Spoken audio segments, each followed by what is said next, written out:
Hello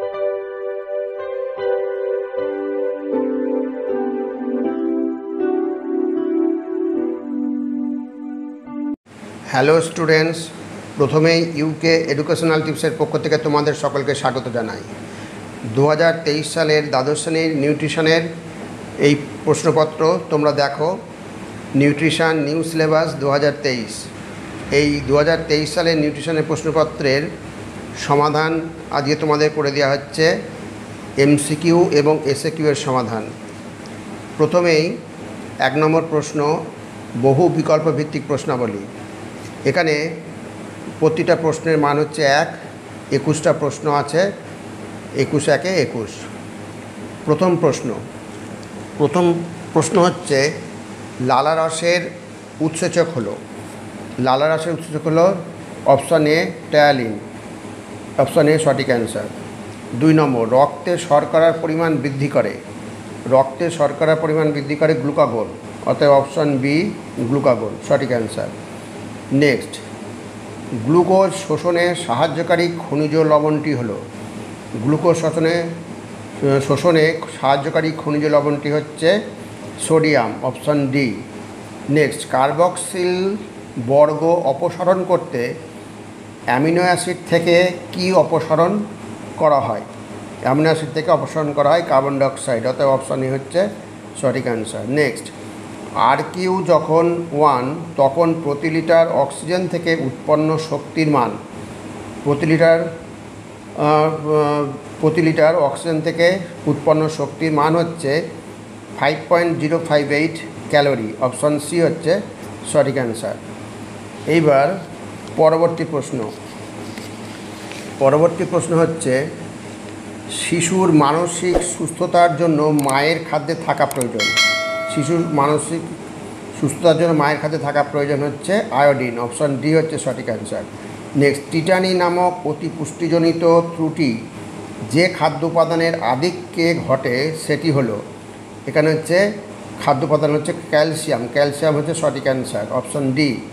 next, খাদ্যবস্তুকে ক্যানিং এবং প্যাকিংয়ের ক্ষেত্রে ব্যবহার্য পদ্ধতি হলো। ক্যানিং এবং প্যাকিংয়ের ব্যবহার্য পদ্ধতি হচ্ছে অ্যাসেপটিক পদ্ধতি হচ্ছে অপশান এ হচ্ছে সঠিক অ্যান্সার। নেক্সট, শিশুর দেহে অতি পুষ্টিজনিত একটি লক্ষণ হলো। অতি পুষ্টিজনিত লক্ষণ হচ্ছে হিমোসিডারোসিস, অপশান সি হচ্ছে সঠিক অ্যান্সার। নেক্সট, খোসাযুক্ত তিলদানায় কোন খনিজ লবণের প্রাচুর্য লক্ষ্য করা যায়? খনিজ লবণের প্রাচুর্য লক্ষ্য করা যায় ক্যালসিয়াম, অপশান বি হচ্ছে সঠিক অ্যান্সার। নেক্সট, মাছের তেলে কোন উপকারী পদার্থ থাকে যা হার্টের পক্ষে ভালো? হার্টের পক্ষে ভালো হচ্ছে omega 3 fatty acid, option A হচ্ছে সঠিক অ্যান্সার। এবার 12 নম্বর প্রশ্ন, চাল ও ডালের পুষ্টিমূল্য বাড়ানো হয় কিভাবে? বাড়ানো হয়, এখানে অপশান ডি হচ্ছে গাজানো, ডি হচ্ছে সঠিক অ্যান্সার। খাদ্য সমীক্ষার নির্ভুল অথচ ব্যয়বহুল পদ্ধতিটি হলো। ব্যয়বহুল পদ্ধতি নির্ভুল হচ্ছে এখানে হচ্ছে রাসায়নিক বিশ্লেষণ, অপশান সি হচ্ছে সঠিক অ্যান্সার। পরবর্তী প্রশ্ন, প্রতি 10 গ্রাম আয়োডাইজড নুনে আয়োডিন পাওয়া যায় 150 মাইক্রোগ্রাম, অতএব অপশান সি হচ্ছে সঠিক অ্যান্সার।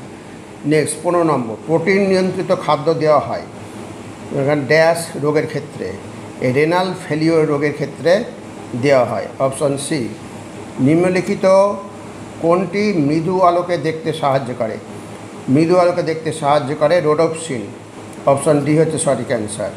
কোন খাদ্যটি গয়ট্রোজেনিক নয় হচ্ছে এখানে গাজর, অপশান বি হচ্ছে সঠিক অ্যান্সার।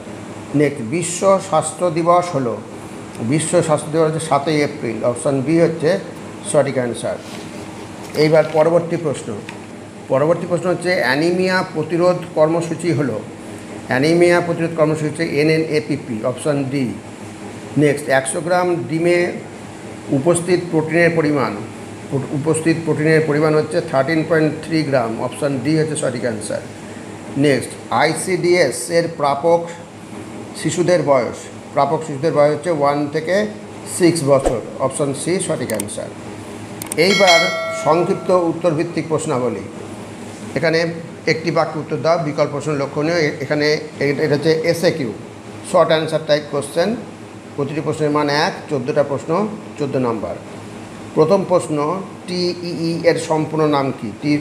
এর সম্পূর্ণ নাম হচ্ছে total energy expenditure. Next, kilo calorie কাকে বলে? 1 গ্রাম বিশুদ্ধ জলের তাপমাত্রা 1 ডিগ্রি সেলসিয়াস বৃদ্ধির জন্য যে পরিমাণ তাপের প্রয়োজন হয় তাকে 1 কিলো ক্যালোরি বলে। নেক্সট, 2 নম্বর, দাঁতের কাজ কি? দাঁতের কাজ হচ্ছে মুখগহ্বরে প্রবিষ্ট খাদ্যবস্তু দাঁতের দ্বারা চর্বিত হয়। এছাড়া খাদ্যবস্তুর ছেদন, কর্তন ও পেষণে সাহায্য করে। নেক্সট, পলিইউরিয়া কাকে বলে? ডায়াবেটিস ইনসিপিডাস রোগে আক্রান্ত কোনো রোগীর মূত্রের মাধ্যমে অধিক পরিমাণ জল নির্গত হয়, যাকে পলিইউরিয়া বলে। এই ডায়াবেটিস ইনসিপিডাস রোগে বৃক্কনালিকায় জলের পুনঃশোষণ হ্রাস পায়, তার ফলে কী হয়? রোগীর ঘন ঘন মূত্র উৎপাদন হয়, মূত্রত্যাগের ইচ্ছা জাগে। এইবার অনুত্তেজক খাদ্য কাকে বলে? যে খাদ্য গ্রহণে পৌষ্টিকনালীর অন্তঃপ্রাচীরের পেশির ক্রমসংকোচন বা পেরিস্টালসিস নিয়ন্ত্রিত থাকে, অর্থাৎ যান্ত্রিক, রাসায়নিক ও তাপীয় উদ্দীপনা কম থাকে, তাকে অনুত্তেজক খাদ্য বলে। যেমন দুধ, কম তেল ও মশলাযুক্ত খাদ্য, পেপটিক আলসার, উদরময় প্রভৃতি রোগে অনুত্তেজক খাদ্য দেওয়া হয়। এবার 4 অথবা প্রশ্ন, রক্তচাপের ক্ষেত্রে সোডিয়াম নিয়ন্ত্রণ করা হয় কেন? সোডিয়াম শরীরে অতিরিক্ত তরল ধরে রাখতে পারে, যার ফলে রক্তের তরলের পরিমাণ বৃদ্ধি পায় এবং এই অতিরিক্ত তরল রক্ত সংবহনতন্ত্রে রক্তের পরিমাণ বাড়িয়ে দেওয়ার ফলে রক্তনালীর উপর অতিরিক্ত চাপ সৃষ্টি হয়, অর্থাৎ রক্তনালীর প্রাচীরে অতিরিক্ত চাপ সৃষ্টি হয়, ফলস্বরূপ উচ্চ রক্তচাপ হয়। এইবার নেক্সট 5 নম্বর, ব্লাঞ্চিংয়ের সুবিধা লেখো। ব্লাঞ্চিংয়ের প্রথম সুবিধা হচ্ছে ফল বা সবজির মধ্যে থাকা ব্যাকটেরিয়াগুলিকে ধ্বংস করা যায়। আর 2 নম্বর সুবিধা হচ্ছে ফলের বা সবজির আকার ও গন্ধের উন্নতি ঘটানো যায়। এইবার 5 অথবা প্রশ্ন, পাস্তুরাইজেশনের সুবিধা লেখো। প্রথম প্রশ্ন দেখো, যে প্রথম সুবিধা, পাস্তুরাইজেশনের মাধ্যমে খাদ্যে উপস্থিত জীবাণু ধ্বংস করা হয়। আর 2 নম্বর সুবিধা হচ্ছে খাদ্যের পুষ্টিমূল্য অপরিবর্তিত থাকে। এবার 6 নম্বর প্রশ্ন, শিশুর মস্তিষ্ক বিকাশে সহায়ক কোন অ্যামিনো অ্যাসিডটি কোলোস্ট্রামে থাকে বা কোলোস্ট্রামে বেশি থাকে?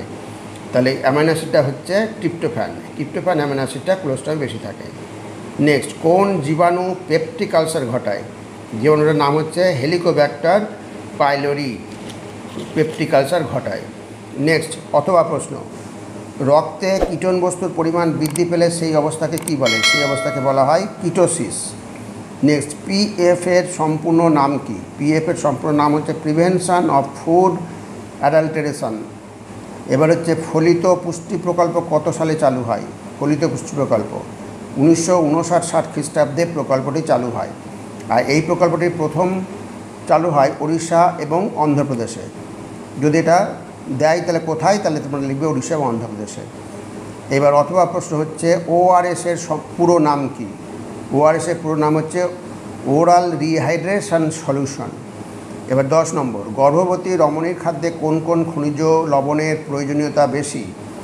ক্যালসিয়াম, ফসফরাস, Fe অর্থাৎ আয়রন, ম্যাগনেসিয়াম, জিঙ্ক লবণের প্রয়োজনীয়তা বেশি।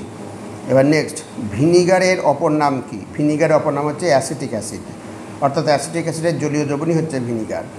এবার 12 নম্বর, কোন ভিটামিন ও খনিজের অভাবে শিশুদের রিকেট রোগ হয়? ভিটামিন ডি এবং খনিজ ক্যালসিয়ামের অভাবে শিশুদের রিকেট রোগ হয়। এইবার পরবর্তী প্রশ্ন হচ্ছে ফুড ফর্টিফিকেশন বলতে কী বোঝো? খাদ্যে পুষ্টির মান বাড়ানোর জন্য খাদ্যে প্রয়োজনীয় ভিটামিন এবং খনিজ যোগ করার পদ্ধতিকে ফুড ফর্টিফিকেশন বলে। এবার এর অথবা প্রশ্ন হচ্ছে কাঁচা আম সংরক্ষণে কোন রাসায়নিক ব্যবহৃত হয়? কাঁচা আম সংরক্ষণে ব্যবহৃত হয় পটাশিয়াম মেটাবাইসালফাইড। এবার 14 নম্বর, গ্লুকোনিওজেনেসিস বলতে কী বোঝো? যে প্রক্রিয়ায় অকার্বোহাইড্রেট জাতীয় পদার্থ যেমন glycerol, amino acid, pyruvic acid, lactic acid ইত্যাদি থেকে গ্লুকোজ উৎপন্ন হয় তাকে গ্লুকোনিওজেনেসিস বলে।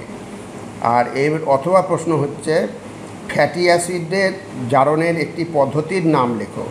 তাহলে ফ্যাটি অ্যাসিড জারণের একটি পদ্ধতির নাম হচ্ছে বিটা জারণ অথবা ওমেগা জারণ পদ্ধতি, যে কোনো একটা বললেই হবে। তাহলে স্টুডেন্টস, এই ছিল তোমাদের আজকের ভিডিওটি ভালো লাগলে অবশ্যই সাবস্ক্রাইব করো, এর সাথে একটা লাইক দিও এবং তোমার ফ্রেন্ডসদের মধ্যে ভিডিওটি শেয়ার করো। তাহলে স্টুডেন্টস, আজকে এখানেই শেষ করি। তোমরা সকলে ভালো থেকো, সুস্থ থেকো। Thank you very much.